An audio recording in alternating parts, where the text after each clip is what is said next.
नमस्कार भारत। आज हम लिए चलते हैं विश्व हेरिटेज और भारत की धरोहर गुजरात राज्य के पाटन शहर में। कहा जाता है कि पुराने समय में पाटन शहर में पानी की बहुत किल्लत थी। उसी को मद्देनज़र रखते हुए रानी ने बहुत बड़ी झील का निर्माण किया गया, जो आपको एक उल्टे मंदिर की श्रृंखला में जो वाव है वो दिखाई देगी। आज हमने सोचा कि इस नाव का हम भी दर्शन कर लेते हैं और हम योग के ही दिन सीधे पाटन पहुंच जाते हैं। बस स्टॉप से हमारा सफ़र चालू होता है। रिक्शे वाले ने हमारे को रानी की वाव के बाहर उतारा।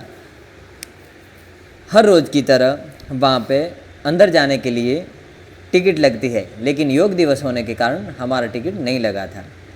अंदर केवल वीडियोग्राफी अलाउ थी, रिकॉर्डिंग आप ज़्यादा नहीं कर सकते, आगे से ऑर्डर नहीं था। इसके लिए हमने पूरा जो रिकॉर्ड है वो बाहर से ही किया है, अंदर पूरी शूटिंग है। आप सामने की साइड में आप देख सकते हैं कि भगवान विष्णु की एक लेटी हुई प्रतिमा आपको दिखाई देगी। जैसे ही आप सीढ़ी से नीचे जाते हैं तो वो सामने ही दिखाई देती है। और पुराने समय में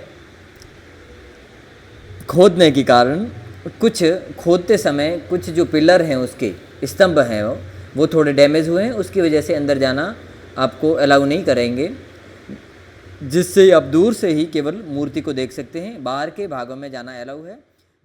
रानी की वाव गुजरात के पाटन शहर में स्थित है। यह एक बावड़ी है और इसका इतिहास बहुत पुराना है।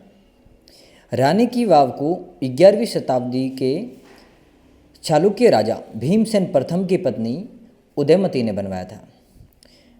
रानी उदयमती जूनागढ़ के चुंडासमा वंश के राजा खेंगर की पुत्री थी। रानी की वाव को पानी की पवित्रता को दर्शाने वाले उल्टे मंदिर के रूप में डिज़ाइन किया गया है। यह बावड़ी सरस्वती नदी के किनारे बनी हुई है, जो आज के समय में सरस्वती नदी विलुप्त है। रानी की वाव को 22 जून 2014 को यूनेस्को की विश्व धरोहर स्थलों की सूची में शामिल किया गया है, जो भारत के लिए एक गौरव की बात है। पाटन के कुछ लोग कहते हैं कि यहाँ पर जब किसानों द्वारा खेत की जुताई होती थी, उस समय कुछ अवशेष प्राप्त हुए थे और इसे 1440 के दशक में फिर से खोजा गया, जो इससे पहले गाद भर जाने के कारण ये विलुप्त हो गया था और उसको 1980 के दशक में इनका जीर्णोद्धार किया गया है। रानी की वाव भूमिगत जल संसाधनों और जल भंडारण प्रणाली का एक उत्कृष्ट उदाहरण है। इस बावड़ी में कई मूर्तियाँ और कलाकृतियाँ हैं।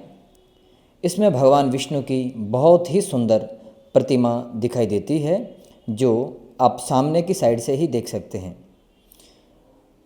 भगवान विष्णु के साथ साथ में दुर्गा, लक्ष्मी, पार्वती, भगवान गणेश, ब्रह्मा जी, कुबेर, भैरव, सूर्य भगवान समेत कई देवी देवताओं की मूर्तियां शामिल है। और उसमें एक मूर्ति ऐसी भी है जिसमें एक नारी के चप्पल पहने हुए की एक प्रतिमा बनी हुई है, जिससे आपको ये पता चलेगा कि पुराने समय में भी इस टाइप के चप्पलें पहनते थे लोग। धन्यवाद।